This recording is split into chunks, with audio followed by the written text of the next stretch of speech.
جا چکا ہے کہ آپ کے ماسز میں اس کی اس وقت ہولڈ جو ہے وہ زیادہ مضبوط ہے، عوام پر اس کی زیادہ گرفت ہے۔ یہ مڈل کلاس میں تو پھر بھی یہ کچھ جماعت اسلامی کو تبلیغی جماعت کو فلانا دینی جماعتیں کوئی چاہے کسی علماء کے حلقے سے متعلق ہو، یہ اکثر و بیشتر لوور مڈل کلاس ہے۔ اس میں کچھ مذہب کی طرف ہوا ہے ایک رجحان جو پیدا ہوا ان تحریکوں کے زیر اثر، لیکن ماسز کے اندر وہ سیکولرائزیشن اور میٹیریلسٹک جو تھاٹ ہے وہ بڑا گہرائی کے اندر اتر چکا ہے۔ تو نیچے نیچے کچھ فرق ہو تو ہو، یہ اوپر کا طبقہ جو ہے وہ آپ چلے جائیے، وہ ایران کا ہو، وہ عرب کا ہو، وہ مصر کا ہو، وہ اور آگے کہیں چلے جائیں، ہندوستان کا ہو، بنگلہ دیش کا ہو، برما کا ہو، وہ ایک ہے۔ یہ ایک عالمی تہذیب ہے، اس تہذیب کی بنیاد ایک فکر پر قائم ہے۔ اس فکر میں اصل اہمیت کن چیزوں کو ہے جس کو آج کہا جاتا ہے ریئل، وہ چیزیں کہ جو واقعی ہیں، حقیقی ہیں، اور کچھ چیزیں ہیں کو ہائپوتھیٹیکل کہہ لیجئے، کو میٹا فزیکل کہہ لیجئے، خدا کسی نے نہیں دیکھا لیکن یہ کائنات یہ تو موجود ہے، حقیقت ہے، ہمارے حواس اس کو محسوس کرتے ہیں۔ روح کس بلا کا نام ہے پتہ نہیں، کسی نے نہیں دیکھی، نہ چکھی نہ سونگی، لیکن یہ کہ یہ بدن تو ایک حقیقت ہے، موجود ہے۔ وہ حیات بعد الممات کیا معلوم، یہ تو ایک ایسی حقیقت ہے جس کو ایک عقیدے کے طور پر انسان مانے، یہ تو ایمان بالغیب ہے، اس کی بنیاد اور جڑ۔ یہ ہے زندگی جو اصل زندگی ہے، بنانا ہے اسے بناؤ، سنوارنا ہے اس بدن کو سنوارو اور تسخیر کرو اس کائنات کو، یہ ہے اصل کنکریٹ اور اصل حقیقت اور واقعی وجود رکھنے والی اشیاء۔ باقی یہ ماورائی خیالات اور تصورات، خدا ہے اور حیات بعد الممات ہے اور روح ہے اور وحی ہے اور فرشتے ہیں اور جنت ہے اور دوزخ ہے، ہوں گے کچھ پتہ نہیں، شاید کہ ہوں۔ وہ جو قرآن مجید میں آیا ہے کہ ان نظن الا ظنا وما نحن بمستيقنين، تو گمان ہوتا ہے کہ شاید ہو، بڑے بڑے سچے لوگوں نے کہا ہے کہ ہے، تو اس اعتبار سے ہو سکتا ہے کہ ہو، لیکن یہ کہ کوئی یقین دل ٹھکتا نہیں۔ یہ ایٹیچیوڈ ہے اس تہذیب کا جو اس وقت پورے کرۂ ارضی پر چھائی ہوئی، یہ اس کا بنیادی فکر ہے، یہ اس کا نقطۂ نظر ہے، اور جائزہ لیجئے گا تو معلوم ہوگا، اور بالکل بے لاگ جائزہ لیجئے، کوئی اپنے ساتھ کوئی بھی رعایت نہ کرتے ہوئے جائزہ لیجئے آبجیکٹیویٹی کے ساتھ، تو معلوم ہوگا یہ تسلط اس نقطۂ نظر کا، اس فکر کا، اس سوچ کا ہم پر بھی بتمام و کمال موجود ہے، اور اصل احیاء اسلام جو ہے وہ اس کے بغیر نہیں ہوگا جب تک کہ اس میں بنیادی تبدیلی نہ آئے، جب تک کہ خدا کا یقین اتنا پختہ نہ ہو کہ یہ کائنات کے بارے میں شک ہو سکتا ہے کہ ہے یا نہیں، خدا کے بارے میں کوئی شک نہیں، وہ تو حقیقت ثابتہ ہے۔ اپنے جسم کے اوپر نہیں اطلاق ہم کریں گے انسان کا، انسان تو وہ روح ربانی ہے جو ہم میں پھونکی گئی تھی، ورنہ جسم کے اعتبار سے تو انسان اور حیوان میں کوئی خاص فرق نہیں، اتنا ہی فرق ہوگا جتنا گدھے اور گھوڑے میں، ایک ذرا ریفائنڈ ہے، ایک تھوڑا سا کورس وجود کا حامل ہے، اتنا ہی شمپینزی میں اور گوریلوں میں اور انسانوں میں فرق ہے۔ جسمانی اعتبار سے وہ چیز کے جو بنیادی طور پر فرق ڈالتی ہے وہ تو وہ روح ربانی ہے، وَنَفَخْتُ فِيهِ مِن رُوحِي فَقَعُوا لَهُ سَاجِدِينَ۔ یہ یقین، وحی کی حقانیت کا یقین، فرشتوں کے وجود کا یقین، کتابوں کے نزول کا یقین، نبیوں کی نبوت اور رسالت کا یقین، یہ یقین پختہ اگر ہو، اور اس سے وہ یقین جب پختہ ہوگا تو یہ سمجھ لیجئے اس کے مشاہد، اس کے ظواہر زندگی میں نظر آئیں گے، بدلا ہوا ہوگا انسان۔ اب اس کا مقصود و مطلوب اللہ ہے، لا مقصود الا اللہ، لا مطلوب الا اللہ۔ یہ کیا آپ کا خیال ہے کہ اگر کسی شخص کی زندگی کے اندر یہ کیفیت پیدا ہو جائے تو وہ کوئی چھپی ہوئی حقیقت رہے گی؟ وہ تو اس کے روئے سے اس کا ثبوت مل رہا ہوگا کہ اس کا مقصود و مطلوب اللہ ہے۔ یہ طالب آخرہ ہے، طالب دنیا نہیں ہے۔ اس کا وجود جو ہے اس کا سب سے بڑا ثبوت ہوگا، اور اس کے وجود کے روئے سے اس کی جو ہے شہادت مل رہی ہوگی کہ یہ دنیا کا کتا نہیں ہے، یہ عقبہ کا چاہنے والا ہے، یہ محمد کا صلی اللہ علیہ وسلم ان کا دیوانہ ہے، ان سے محبت کرنے والا ہے، ان کے نقش قدم پر چلنے والا ہے۔ یہ ایمان کا معاملہ ہے۔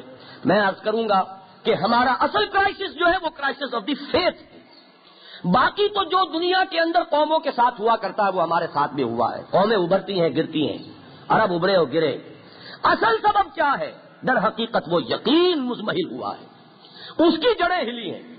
پہلے تو اس کی جڑوں کو ہلانے والا صرف دنیا پرستی اور عیاشی کا ایک جذبہ تھا، اور اب تو ایک فلسفہ بن کر آیا ہے یہ مادہ پرستی اور الحاد، اور اس نے اس طریقے سے رگو پے میں سرایت کیا ہے کہ وہ یقین کی جڑیں جو ہے وہ ہل چکی، بنیادیں ڈھیلی ہو چکی۔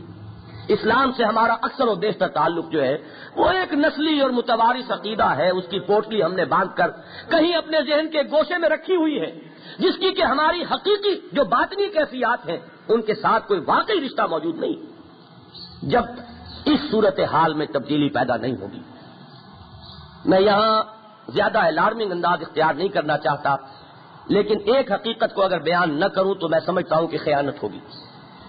میں ایک بڑے زبردست خطرے کی طرف آپ کی توجہ مبذول کرانا چاہتا ہوں۔ یہ جو مختلف قومی یا مختلف اسباب سے مذہب کا اتنا نام اس وقت دنیا میں ہو گیا ہے، اگر اس کے اندر وہ اصل ایسنس پیدا نہ ہوا یقین کا، اور یہ سارا معلوم ہوا کہ اوپر کا جھاگ ہے اور زبان کا پھاگ ہے، اس کے سوا کچھ نہیں، اس کا وہ شدید رد عمل ہوگا کہ شاید ایک طویل عرصے تک مذہب کا نام لینا ممکن نہ رہے۔ اور اس میں بھی سمجھ لیجئے، مجھے دوسرے ممالک کے حالات کا زیادہ علم نہیں ہے، میں نے عرض کیا تھا کہ پاکستان کو ایک خاص اہمیت حاصل ہے اس احیائی عمل کے اعتبار سے، اس پہلو سے بھی کہ اسی کی آزادی کی تحریک میں مذہب کا نام سب سے زیادہ لیا گیا۔ یہی ہے جو علامہ اقبال کا بھی، ان کے فکر کا بھی وارث بنا ہوا ہے، اور مذہب علماء کی بھی جس قدر قوت اس بر صغیر و ہند و پاک میں تھی وہ دنیا میں اور کہیں نہیں ہے۔ اس کے بھی بہرحال پاکستان کے اندر اس کی میراث بھی موجود ہے، اس کے اثرات بھی موجود ہیں، لیکن یہاں بھی جس صورتحال سے ہم اس وقت دو چار ہیں اس کا تجزیہ تو کیجئے، کیا وجہ ہے؟ یہ کیوں اسلام نہیں آ رہا؟ اب کون سی رکاوٹ ہے؟ مانے کیا ہے؟ بھٹو تھا، وہ اپنی ذات سے بھی مانے ہو سکتا تھا، اور اگر اس سے پہلے کوئی اور تھا ٹھیک تھا، وہ اور اس کا فکر اور اس کی سوچ بھی ایک بڑی رکاوٹ بن سکتی تھی۔ اب کیا مانے؟ اب یہ کیوں کہا جا رہا ہے کہ نہیں کچھ تدریج اور کچھ یہ اور کچھ وہ، اور پہلے یہ اور بعد میں وہ؟ یہ سب کچھ کس وجہ سے ہے؟ وجہ ہے، اس کا تجزیہ کیجیے۔ وجہ یہ ہے کہ وہ یقین کی دولت ہمارے پاس موجود نہیں، وجہ یہ ہے کہ وہ دین کے اوپر ہمارا وہ یقین موجود نہیں ہے۔ ہر شخص اپنے تصور کے مطابق دین لیے پھرتا ہے، ہر شخص جو ہے اس نے اپنا ذہنی جو نقشہ ہے حدود اربا بنا رکھا ہے۔ میں اس کو عرض کر دینا چاہتا ہوں کہ مثلا ہمارے ہاں کی اہم ترین شخصیت ہیں اس وقت، اللہ تعالیٰ نے انہیں وہ ایک موقع دیا ہے کہ وہ یہ بھی ہو سکتا ہے کہ تاریخ میں ایک عظیم شخصیت کی حیثیت سے جائیں، صدر ضیاء الحق صاحب، لیکن ان کا بھی ایک تصور دین ہے، اس تصور دین میں پردے کی کوئی حیثیت ہی نہیں۔ قرآن مجید کے اندر جو پردہ ہے وہ انہیں نظر نہیں آتا، وہ بلبلا کہہ رہے ہیں کہ ہم کیسے پوری نصف آبادی کو بند کر سکتے ہیں، کیا مانی ہے اس کے؟ یہ کوئی دین کا تصور وہ خود اپنا بنا کر لا رہے ہیں، یا وہ اس دین کے پیروکار ہے کہ جو محمد الرسول اللہ صلی اللہ علیہ وسلم نے دیا؟ وہ دین اگر ہے تو ازواج مطہرات کو حکم ہوا ہے کہ گھروں میں بیٹھو، وقرن فی بیوتکن، یہ حکم کس کو دیا گیا ہے؟ گھروں میں اگر آپ بند کرنے کے لیے تیار نہیں ہے تو اسلام کا نام کاہے کو لیتے ہیں؟ یہ اسلام جو ہے یہ ہمارے ذہنوں کے بنائے ہوئے اسلام ہے، یہ رست از یک بند تا استاد در بندے دیگر، اپنے اپنے تصورات کے اگر اسلام آپ لائیں گے تو میں ایک واقعہ آپ کو یہ بھی بتا دوں، اگر آپ کو قرآن مجید میں پردے کا حکم نظر نہیں آتا ہے تو ایسے لوگ موجود ہیں جو اس کو دلیل بناتے ہیں کہ شراب کے لیے لفظ حرام کہیں نہیں آیا۔ لاکھ انہیں سمجھاؤ اللہ کے بندے، حرام کا لفظ نہیں بھی آیا، فاجتنبوا حکم ہے، صیغہ امر ہے، الامر للوجوب، لاکھ انہیں سمجھائیے، هل انتم منتہون، بعد آتے ہو کہ نہیں، اس سے بڑی وعید اور کیا ہوگی؟ لیکن وہ کہیں گے جناب لیکن حرام کا لفظ تو نہیں آیا نا۔ اب یہ اس کا جواب کیا ہے؟ اس کا جواب تو میں بھی کہوں گا کہ ہاں حرام کا لفظ اس معنی میں تو نہیں آیا۔ حرما وہ جو جس طریقے سے کہ سور کو کہا گیا یا مردار کو کہا گیا یا خون کو کہا گیا، اس فہرست میں تو نہیں ہے، لیکن یہ کہ اس کی حرمت آخر اس لفظ حرام ہی کے آنے سے تو ثابت نہیں ہوتی۔ وہ حرمت جو ہے وہ ساری ہماری جو ملت کی ایک تاریخ ہے اس سب کے اندر ثابت ہے، اور وہ اسالیب قرآن میں موجود ہے، وہ احادیث نبویہ موجود ہے، اس کی بنیاد پر شراب کی حرمت ہے۔ تو یہ پردہ کہاں ہے کہ نہیں ہے؟ کہیں قرآن میں اس کا وجود ہے کہ نہیں ہے؟ کہیں حضور کی سنت میں بھی وہ ہے کہ نہیں ہے؟ میں نے یہ ایک مثال دی ہے آپ کو، اسی کو آپ 1000 سے ضرب دے لیجئے، یہ تو بڑے ہی دین کے ساتھ ایک مخلصانہ تعلق رکھنے والے شخص کا حال ہے کہ اس کا بھی اپنا ایک تصور دین ہے۔ تو وہ اصل کا کمی کیا ہے؟ اگر یہ یقین ہو کہ اس کا ایک ایک لفظ اپنی جگہ پر اللہ کا کلام ہے اور اٹل ہے، اور محمد الرسول اللہ صلی اللہ علیہ وسلم کی لائی ہوئی تمام تعلیمات اپنی جگہ پر اٹل ہیں، وہ یقین کچھ اور ہوتا ہے۔ اور اپنے ذہن کے مطابق کوئی دین کو کچھ لیے بیٹھا ہے اور دین کو کچھ لیے بیٹھا ہے۔ مذہبی سطح پر جو اختلافات ہیں وہ اس پر مستداد ہیں، میں ان پر تو ابھی بات ہی نہیں کرنا چاہتا، یہ سارا جو انتشار ذہنی و فکری اور یہ رکاوٹیں کہ ایک قدم آگے بڑھانا اور پھر 2 قدم پیچھے ہٹ جانا، یہ سب وہ عمل ہے۔ اتنی عظیم تحریک چلنے کے باوجود یہ حال اگر یہاں ہے تو اسی پر قیاس کن سے گلستان من بہار مرا۔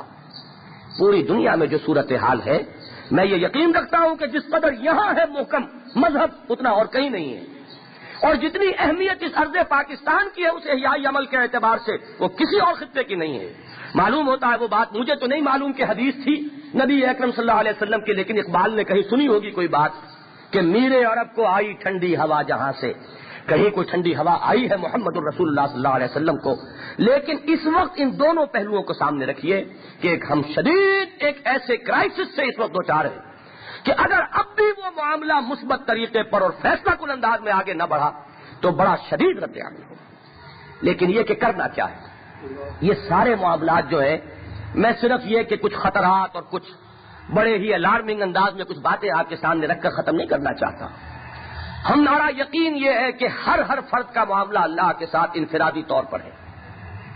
ہر شخص کو اپنی قبر میں جانا ہے، اس کی اپنی موت ہے، اپنا محاسبہ ہے، اپنا نامہ اعمال ہے۔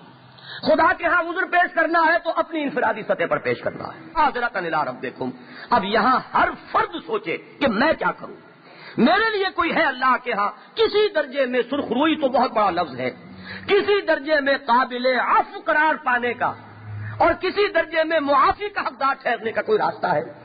یہ ہے میرا اور آپ کا اصل مسئلہ۔ اگر یقین ہے آخرت پر، اگر یقین ہے محاسبہ اخروی پر، تو پھر یہ ہے میرا اور آپ کا مسئلہ۔ 2 باتیں ذہن میں رکھیے، کرنے کے کام کیا ہے۔ اگر تو اسے کہیں تو وہ ایک ہی بات ہے، ایمان کی روشنی کو اثر نو، اس سے قلوب اور اذہان کو، دلوں کو منور کرنا۔ وہ یقین پیدا کرے ناداں، یقین سے ہاتھ آتی ہے۔ وہ درویشی کے جس کے سامنے جھکتی ہے فغفوری، وہ یقین جو ہے وہ ہے ہمارا سب سے بڑا مسئلہ۔ وہ ایمان کی تجدید، اس ایمان کا استحکام کہہ لیں، اس ایمان کو اثر نو پیدا کرنا کہہ لیں، جس طرح چاہے کہہ لیں، اس لیے کہ واقعتاً جڑیں کھوکھلی ہو چکی ہوئی ہیں۔ اس اعتبار سے یہ بھی کہا جا سکتا ہے کہ اثر نو اس ایمان کو پیدا کرنا ہوگا۔ یہ بھی کہا جا سکتا ہے کہ ایمان ایک قومی اور اعتقادی سطح پر موجود ہے، اسے اجاگر کیجئے، اسے شعور کی سطح پر لائیے، وہ اس درجے گرفت اس کی انسانی وجود کے اوپر ہو جائے کہ اس کا طرز عمل اس ایمان کے ذریعے سے طے ہو سکے۔ یہ چاہے کوئی بھی نام اس کو دے لیں، اصل کام یہ ہے اس ایمان اور یقین کی بازیافت، اسے تجدید کے نام سے تعبیر کر لیجئے، دلوں کو اس کی روشنی سے منور کرنے کا نام دے لیجئے، یہ ہے کرنے کا اصل کام۔ لیکن اس کی 2 سطحیں ہو جائیں گی۔ ایمان کا منبع اور سرچشمہ قرآن حکیم، محمد الرسول اللہ صلی اللہ علیہ وسلم کا بنیادی طریقہ کار، یتلو علیہم آیاتہ ویزکیہم ویعلمہم الکتاب والحکمہ۔ یہ اصل میں تلاوت آیات اس قرآن مجید کی، اس کے ذریعے سے ایمان جاگزیں کیا گیا، وہ یقین بن کر دلوں کے اندر بیٹھا ہے اس کتاب سے۔ وہ کفر ہو، الحاد ہو، شرک ہو، اس کے اندھیاروں سے نکالنے والا نور کیا ہے؟ هو الذی ينزل على عبده آیات بینات لیخرجکم من الظلمات الى النور۔ ایمان کی روشنی میں لانے والی چیز یہ، وہ جو میں نے حضرت سعد ابن ابی وقاص کا قول سنایا تھا، انا ارسلنا، ہم بھیجے گئے ہیں، لنخرج الناس من ظلمات الجہالۃ الى نور الایمان، تو اس نور الایمان کی طرف لانے والا وہ نور کون سا ہے؟ واتبعوا النور الذی انزل معہ اولئک هم المفلحون، وہ نور قرآن ہے جسے ہم پیٹھ دکھائے بیٹھے ہیں، جس سے ہمارا کوئی تعلق اس کے سوا نہیں کہ بہایا تشترا کار جزین اس کے یاسین او آساب امیری، اس کا تعلق جو ہے وہ صرف مرے ہوئے کو ایصال ثواب یا مرتے ہوئے کو یاسین سنا دینے سے زیادہ تعلق نہیں، یا جہیز میں دیجئے 300-400 روپے کا ایک نسخہ لے کر اور اس کے سائے تلے بہو کو گھر میں داخل کیجئے، یہ ہمارے سارے جو قرآن مجید کے ساتھ تعلقات ہیں۔ اب اس پر مجھے زیادہ کہنے کا وقت نہیں ہے، بہرحال مختلف اجتماعات میں، مختلف مواقع پر، مختلف دروس قرآن کے دوران یہ بات تو بار بار آئی ہے، اور میری جو بنیادی دعوت، جو بھی کام میں نے شروع کیا، اس کا سب سے پہلا اساسی جو پمفلٹ ہے وہ ہے یہ، مسلمانوں پر قرآن مجید کے حقوق، جاگو اور اس قرآن مجید کو واقعتاً اپنا رہنما بناؤ، وَاجْعَلْهُ لَنَا إِمَامًا وَنُورًا وَهُدًى وَرَحْمَةً۔ یہ صرف دعا مانگنے کی تو نہیں ہے کہ ختم قرآن کے بعد دعا مانگی، کہ اللہ اس کو ہمارا امام بنا، اس کو ہمارے لیے نور بنا. یہ امام اور نور کیسے بنے گا؟ اس کو پڑھو گے، اس کو سمجھو گے، اور یہ اگر تمہارے باطن میں سرایت کرے گا تو ایمان کی شکل اختیار کرے گا. یہ نور وحی ہے جو انسان کے قلب میں داخل ہو کر نور ایمان کی صورت میں متشکل ہوتا ہے، جس کو علامہ اقبال نے کہا کہ چوں بجاں در رفت جاں دیگر شبت. میں تو عرض کیا کرتا ہوں کہ اس ایک جملے میں سارا پروسیس بیان کر دیا علامہ اقبال نے. یہ کتاب وہ ہے قرآن مجید، چوں بجاں در رفت جاں دیگر شبت، جہاں تو دیگر شد جہاں دیگر شبت. جب یہ کسی کے اندر اتر جاتی ہے کتاب، اس کے اندر تبدیلی آ جاتی ہے، انقلاب آ گیا. He is a change person all together. سوچ بدل گئی، فکر بدل گیا، نقطہ نظر بدل گیا. اور جب اندر یہ تبدیلی ہو جائے تو گویا کہ باہر تبدیلی آ گئی. اصل میں تو ہمارا نقطہ نظر ہے، کس چیز کی کیا قدر و قیمت ہے یہ ہم معین کرتے ہیں. اس سے ہماری جد و جہد، ہمارا عمل اس پر مبنی ہوتا ہے. اندر جب اقدار کی دنیا کے اندر انقلاب آ جائے گا، خارج کی دنیا کا انقلاب، پھر اس کے لیے کوئی رکاوٹ نہیں. قرآن مجید، اب قرآن مجید سے تعلق کی بھی سطحیں ہیں. ایک عامی شخص کا بھی تعلق ہے، اور ایک خاص وہ جو افراد ہیں جن کو آپ انٹلیکچوئل مائنورٹی کہتے ہیں، جو اس وقت دنیا میں سب سے زیادہ مؤثر ہیں اپنے اپنے معاشروں میں، اور سب سے زیادہ مغرب کا جو ہدف بنے ہیں اور شکار ہوئے وہ وہی ہیں کہ گلا تو گھونٹ دیا اہل مدرسہ نے تیرا، کہاں سے آئے صدا لا الہ الا اللہ. مغرب کے فکر کی چھاپ جو ہے وہ تو سب سے زیادہ انہی پر ہے. انہوں نے وہ علوم پڑھے، وہ فلسفے پڑھے، وہ چاہے برٹن رسل کا ہو اور چاہے وہ یان پال سارترے کا ہو، اور یا وہ کہیں فرائڈ کا نظریہ ہو یا مارکس کا نظریہ ہو. یہ ہے سب سے بڑا طبقہ جو براہ راست اس کی زد میں. اس کو ان کی عقلی اور علمی سطح پر جب تک قرآن مجید کے نور سے ان کے قلوب کو اور ان کے اذہان کو منور نہیں کیا جائے گا، ایمان ان کے دلوں میں جاگزی نہیں ہوگا. عوامی سطح پر ایمان کے لیے کام کرنے کے اور بھی طریقے ہیں، لیکن یہ ہے کہ خاص طور پر اس طبقے کے لیے وہ علمی اور فکری تحریک کا برپا ہونا قرآن مجید کی روشنی میں اور اس کی رہنمائی میں، کہ جس سے الحاد کی جڑ کٹے، جس سے مادہ پرستی کا ابطال ہو، اور جس سے کہ لِيُحِقَّ الْحَقَّ وَيُبْطِلَ الْبَاطِلَ والی بات پیدا ہو جائے، حق کا احقاق ہو جائے، اللہ تعالیٰ کے وجود کا اس بات اور تمام ایمانی جو حقائق ہیں ان کا مدلل طریقے پر اس بات جب تک نہیں ہوتا تو یہ ہماری ذہنی اور فکری دنیا میں تو انقلاب نہیں آئے گا. ہر وقت ہم زد میں ہیں. مغرب کے میڈیا، مغرب کی پبلیکیشنز، مغرب کے تمام ذرائع ابلاغ جو ہے وہ ہم پر چھائے ہوئے ہیں، اور وہ ہر آن ہمیں یہ محسوس کراتے ہیں اصل اہمیت اس دنیا کی ہے. اب تو آرام سے گزرتی ہے، آخرت کی خبر خدا جانے. اصل بات یہ ہے کہ بابر بحث کو اس کے عالم دوبارہ نیست. اصل حقیقت تو یہ کائنات ہے. ماورائی تصورات تم لیے بیٹھے ہو، خدا اور خدا کی صفات، ذات و صفات کا معاملہ، اس کا کیا تعلق ہے عملی حقائق سے؟ یہ بات ہے جس طریقے سے ڈسٹ سسپینشن ہو جایا کرتی ہے، فضا میں گردہ چھا جاتا ہے. کون ہے جو اپنے پھیپھڑے کو اس گردے سے بچا سکے؟ وہ سانس لینے پر مجبور، اور اس سانس کے ساتھ وہ گردہ اس کے پھیپھڑے میں لازم بن جائے گا. اسی طرح اس وقت فضا میں یہ الحاد اور مادہ پرستی جو ہے وہ اس ڈسٹ سسپینشن کی طرح ہے جو بلانکٹ بنا ہوا ہے، اس کا ایک لحاظ کی طرح اس نے اس پورے عرضی کو اپنی گرفت میں لیا ہوا ہے، اور وہ جا رہا ہے ہمارے باطن کے اندر سرایت کرتا ہے ہر سانس کے ساتھ. اب اس کا مقابلہ جب تک نہ کیا جائے اور اس کے لیے اسی سطح پر جب تک جد و جہد نہ ہو کچھ نہیں ہو. اور دوسرا کرنے کا کام یہ، جن کو اللہ تعالیٰ نے کچھ نور ایمان بخشا ہے، اس کو اگر میں ایک سائنس کی اصطلاح استعمال کروں، کچھ ریزیڈول، اس سب کے باوجود اگر کوئی روشنی یہاں بچی ہوئی ہے، اس روشنی کا ظہور عمل میں ہونا چاہیے. ہم نے جو یہ فلسفہ بنا لیا ہے کہ جب تک نظام نہیں بدلے گا اس وقت تک ہم نہیں بدل سکتے، اور جن لوگوں کے ہاتھ میں نظام ہے وہ کہتے ہیں جب تک لوگ نہیں بدلیں گے نظام نہیں بدلتا. یہ ہے ایک دوسرے کے اوپر الزام ڈال کر اور بری ہو جانا. وہ جو علامہ اقبال نے کہا کہ پتہ نہیں نام کیا ہے اس کا، خدا فریبی کہ خود فریبی، عمل سے فارغ ہوا مسلمان بنا کے تقدیر کا بہانہ. ہم تو اس پر ہیں کہ سود ہم اس وقت چھوڑیں گے جب پورے ملک میں سود ختم ہو جائے، ورنہ حرام کھائیں گے، ہنین مریا کھائیں گے، کاروبار کریں گے، پھلیں گے اور پھولیں گے، اس کے باوجود نمازیں پڑھیں گے. یہ ہے ہمارا دینداری ذہن. جب تک کہ اوپر سے سود بند نہ ہو، اور اوپر سے کیسے بند ہو وہ ان کے حضرات اب آپ سن لیجئے. آپ کی مجبوریاں ہیں تو ان کی مجبوریاں آپ سے 1000 گنا زیادہ بڑی ہیں. آپ اپنی ایک فرد یا ایک خاندان کی معیشت پر آنچ نہیں گوارا کرنے کو تیار. اپنے اسٹینڈرڈ آف لیونگ کے اندر کوئی کمی کرنے کو تیار نہیں. ان کی بھی تو سوچیے, ان کی کیا کیا مجبوریاں ہیں. پوری دنیا کے اندر ایک نظام ہے جو چھایا ہوا ہے, اس نظام کے خلاف چلنا کوئی آسان کام نہیں. لیکن یہ کس طرح ہوگا؟ نہ وہ بدلے نہ ہم بدلے. تو یہ ہے وہ صورتحال جو ہمارے ہاں جاری. اس کا علاج یہ ہے کچھ باہمت لوگ اٹھیں, وہ تیار ہو اس بات کے لیے کہ ہماری دنیا اگر سمٹتی ہے تو سمٹ جائے, ہم پر اگر فاتح آتے ہیں تو آ جائیں, لیکن حلال حلال ہے اسی پر اکتفا کریں گے, اور حرام حرام ہے اس کے اندر بول نہیں ماریں گے. یا ایھا الذین آمنوا توبوا الی اللہ توبۃ نصوحا. اگر پلٹنے کو تیار نہیں, اگر کچھ تکلیفیں اٹھانے کو تیار نہیں, اگر اپنا پیٹ کاٹنے پر آمادہ نہیں, تو یا تو قرآن مجید سے اس آیت کو کھرچ دیجئے, وَلَنَبْلُوَنَّكُمْ بِشَيْءٍ مِّنَ الْخَوْفِ وَالْجُوعِ وَنَقْصٍ مِّنَ الْأَمْوَالِ وَالْأَنفُسِ وَالثَّمَرَاتِ وَبَشِّرِ الصَّابِرِينَ. تلاوت آپ ان آیات کی کریں گے اور اس تلاوت پر اللہ تعالیٰ سے کلیم کریں گے ثواب, لیکن اپنی زندگیوں کے اندر اس آیت کو کہیں قریب پھٹکنے دینے کے لیے تیار نہیں کہ ہم اسلام پر عمل کریں گے بشرط یہ کہ کوئی تکلیف نہ آئے, کوئی ہمیں اثار نہ کرنا پڑے, کوئی نقصان نہ جھیلنا پڑے, کسی اعتبار سے دنیا ہماری کہیں سمٹنا تو دور کی بات ہے, سکڑ بھی نہ جائے, جو کی تو رہے, اور اسلام آ جائے. یہ ہے وہ فریب جس کے اندر کے ہم مبتلا ہیں. اور اچھے اچھے دیندار لوگ, اچھے اچھے دینی مزاج رکھنے والے لوگ جو ہیں وہ اسی فریب اپنے آپ کو دیے چلے جا رہے ہیں. وہی پھر مصرع زبان پر آتا ہے کہ پتہ نہیں نام کیا ہے اس کا, خدا فریبی کہ خود فریبی.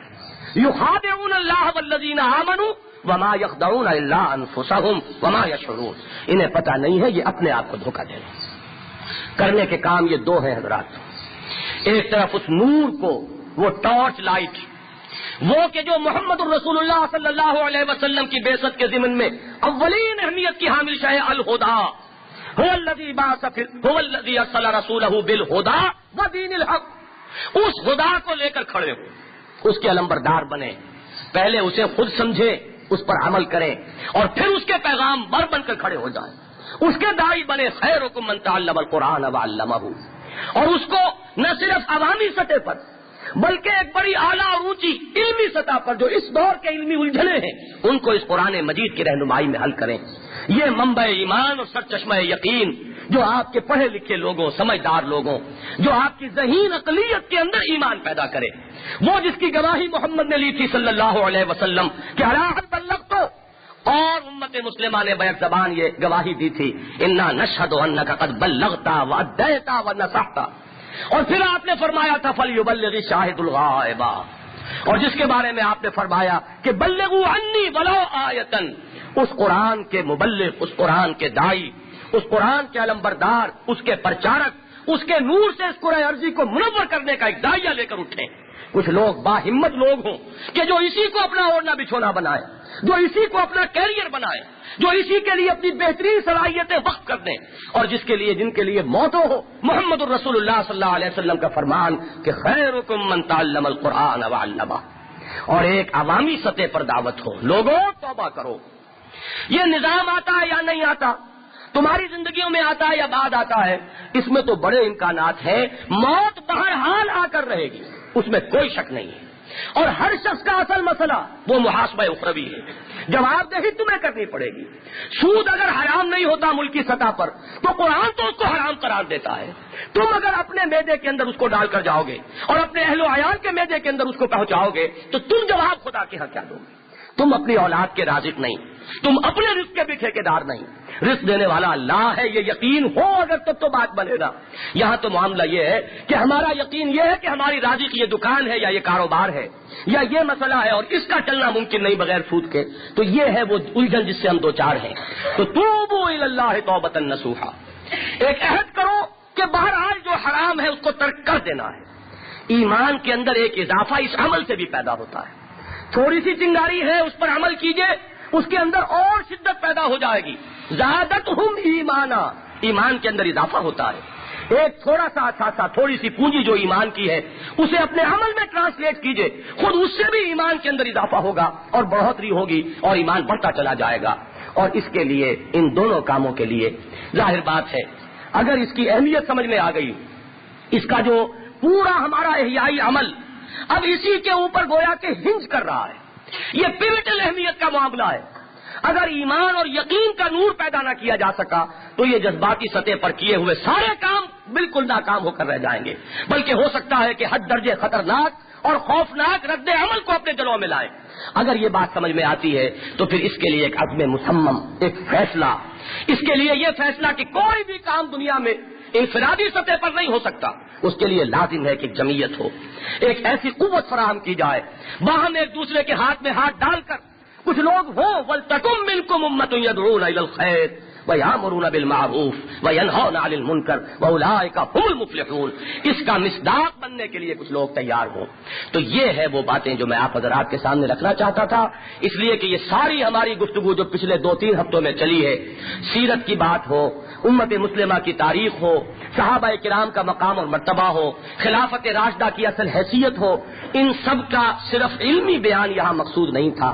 بیان تو یہ ہے اصل میں جس کا مقصود ہے کہ انسان یہ سوچے کہ ہمیں کرنا کیا ہے، ہم کہاں کھڑے ہیں، مایوسی کے گھٹاٹوپ اندھیروں میں جو امید کی کوئی کرنے ہیں وہ بھی ہم دیکھیں، اور یہ بھی سمجھ لیں کہ اصل کمی کہاں رہ گئی ہے۔ اگر اس کمی کو پورا نہ کیا گیا تو یہ ساری تھوڑی بہت سی جو روشنی امید کی نظر آ رہی ہے، ہو سکتا ہے یہ بھی مایوسی کے اندھیاروں میں تبدیل ہو جائے، اور اس کے لیے ضرورت ہے کچھ باہمت لوگوں کی کہ اگر وہ بات سمجھ میں آئے تو اس کے لیے عملاً اپنی صلاحیتوں اور قوتوں کو وقف کرنے کے لیے تیار ہوں۔ اقول قولی ھذا واستغفر اللہ لی ولکم ولسائر المسلمین والمسلمات۔